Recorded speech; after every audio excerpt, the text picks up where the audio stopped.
অনেক দিন পর এত মজার খাবার রান্না করলাম আর এত সুন্দর করে ডেকোরেশন করলাম। তো পুরো ভিডিওটা দেখতে চাইলে শেষ পর্যন্ত সাথেই থাকুন। আর এইদিকে বানাচ্ছি সবুজ মাখফুস। তো অনেক দিন পরে বানানো হচ্ছে, আশা করছি সবাই পুরো ভিডিওটা সাথেই থাকবেন। আসসালামু আলাইকুম, হ্যালো এভরিওয়ান। প্রিয় আপুরা ভাইয়ার, আপনারা সবাই কেমন আছেন? আশা করছি আল্লাহ পাকের অশেষ রহমতে যে যেখানে আছেন ভালো আছেন, সুস্থ আছেন। প্রতিদিনের মতো আরও একটি ব্লগ নিয়ে চলে আসলাম আপনাদের মাঝে, সাথেই থাকুন, দেখতে থাকুন পুরো ভিডিওটা। তো এইদিকে একদম দুপুর থেকে শুরু করলাম ব্লগটা, কারণ আজকে চাইছিলাম যে কোনোভাবেই হালকা পাতলা রান্না করব, এত তেমন কিছু করব না। আসলে আশা করলে কি হবে, হুট করে করতে হয়, প্ল্যান ছাড়াই হয়ে যায়।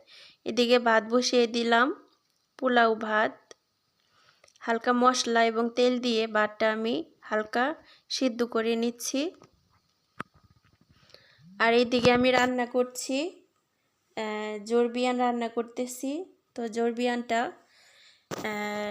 অনেক আকর্ষণীয় হচ্ছে মাশাআল্লাহ তাবারাকাল্লাহ। আর এদিকে আমি জর্বিয়ানের মধ্যে এখন আধা সিদ্ধ করে চালটা আমি দিয়ে দিলাম সাথে। এতে কি হয়, অনেক সুন্দর জর্বিয়ান হয়। এর আগেও কিন্তু আমাদের আপুদের সাথে আমি ফুল ভিডিও শেয়ার করছি। যারা এটার ফুল রেসিপি দেখতে চান তারা আমার আগের ভিডিওতে দেখবেন ইনশাআল্লাহ। ফুল রেসিপি সহ টাইটেল থাম্বনেলে দেওয়া আছে ইনশাআল্লাহ। তো জর্বিয়ান একদিকে বলা যায় আমাদের বাংলাদেশে কাচ্চির কিছুটা অংশ, আসলে কাচ্চির মতোই হয়, বাট এইদিকে আরেবিয়ান একটু স্টাইল অন্যরকম করে করতে হয়।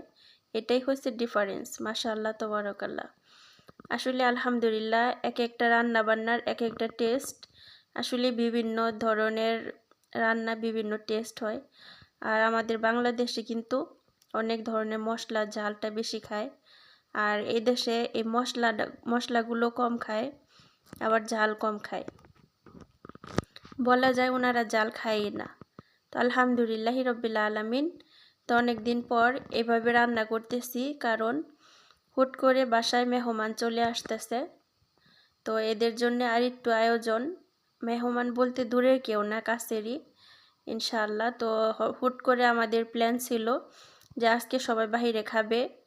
তো ওনারা হঠাৎ করে ফোন করে বলল যে আজকে তোমাদের সাথে খাবো, কিন্তু তোমরা কিন্তু বাড়তি কোনো আয়োজন করো না, তোমরা যা খাবে সেম তাই রান্না করবে। তো স্যার বলতেছে রেহানা, এটা তো হবে না, যেহেতু একজন আসতেছে দুইজন আসতেছে, তাহলে তুমি কি করতে চাও?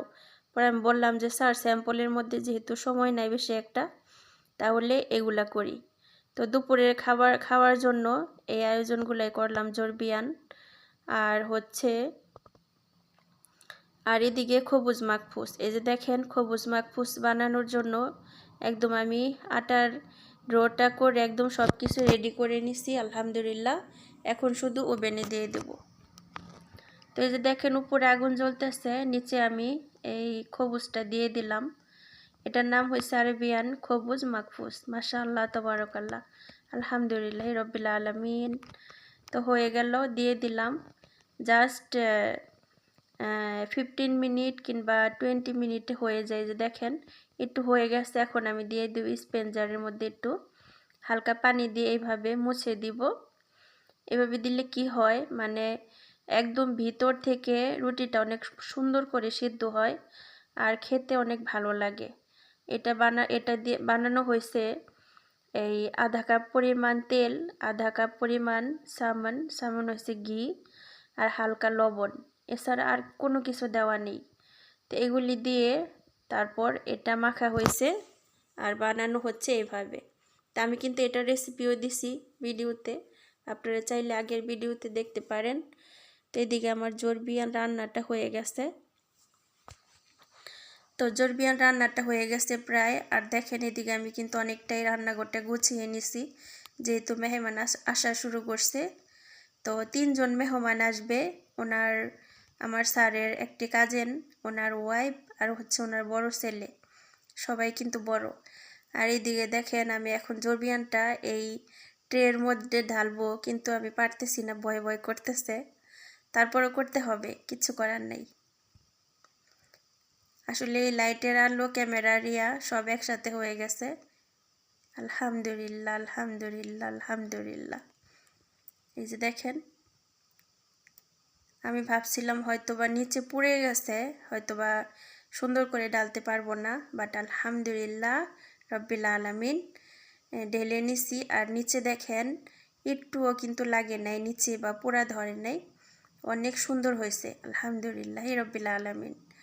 আসলে এই অনেক সময় যখন তাড়াহুড়া করে কাজ করি তখন অনেক ভুল হয়ে যায়, পুড়ে যায়, রান্নাটা ঠিক মতো হয় না। বাট আলহামদুলিল্লাহ আজকে সুন্দর হয়েছে, আল্লাহর কাছে লাখো শুক্রিয়া। আর আমার চারিদিকে স্মেল পাইছে রান্নার, একটু পর পর এসে বলতেছে রান্না হয়েছে কিনা, রান্না হয়েছে কিনা। তা আমি হাসতেছি মিটমিটায়, মানে কিছু বলি না। স্যার বলতেছে অনেক সুন্দর একটা স্মেল আসতেছে রেহানা, মাশাআল্লাহ মাশাআল্লাহ। আসলে এই সব কিছুতে প্রশংসা করলে কিন্তু মানুষের কাজ করার ইচ্ছাটা বেড়ে যায় আর ভালো লাগা কাজ করে। আপনারাও চেষ্টা করবেন যে যেভাবে রান্না করুক প্রশংসা করবেন, যেন এর চেয়ে সুন্দর নেক্সট টাইম যেন এর চেয়ে সুন্দরভাবে করে, ইনশাআল্লাহ আর যেন ভালো হয়। তো আমার আপুরা ভাইয়ারা, আমি অনেক সুন্দর করে ডেকোরেশন করছি, কিন্তু আপনারা অনেক সুন্দর করে হয়তো বা করেন, কিন্তু আপনাদের মতো করতে পারি না। কেমন হলো অবশ্যই কমেন্টে জানাবেন ইনশাআল্লাহ। তো স্যাম্পলভাবে করলাম কিছুটা, আর এত ভালো লাগছে আমার কাছে, আমার ডিজাইনটা আমার কাছে ভালো লাগছে, তাই আপনাদের সামনে দুইবার আমি প্রেজেন্ট করলাম যে সত্যি আমার কাছে ভালো লাগতেছে। জানি না আপনাদের কাছে কেমন লাগবে। আর আমার স্যার দেখে বলতেছে এত অল্প সময়ের মধ্যে রেহানা মাশাআল্লাহ মাশাআল্লাহ। আলহামদুলিল্লাহ রব্বিল আলামিন, আল্লাহর কাছে লাখো শুক্রিয়া আলহামদুলিল্লাহ। আসলে সব কিছুর মালিক আল্লাহ পাক। মানুষের প্রশংসা করবেন, মানুষ খুশি হবে, আর আল্লাহর প্রশংসা করবেন, আপনার জন্য আরও ভালো কিছু হবে। আলহামদুলিল্লাহ, আল্লাহ পাক বলছে বান্দা সুখে দুঃখে তুমি শুকরিয়া আদায় করো, যেন সব কিছুতে আল্লাহ পাক সুন্দর করে। আসলেই যে কোনো জিনিস আমার ভালো হোক খারাপ হোক মন্দ হোক, আমি যত শুকরিয়া আদায় করি বাকিগুলো অনেক সুন্দর হয় আর নিজে শান্তি পাই। আলহামদুলিল্লাহ রব্বিল আলামিন। আপনারাও সব কিছুতে চেষ্টা করবেন কথায় কথায় আল্লাহর নাম নেওয়া, আল্লাহর গুণগান গাওয়া। আলহামদুলিল্লাহ আলহামদুলিল্লাহ, ইনশাআল্লাহ আল্লাহ যেন সবারটাই ভালো রাখে, সুন্দর রাখে।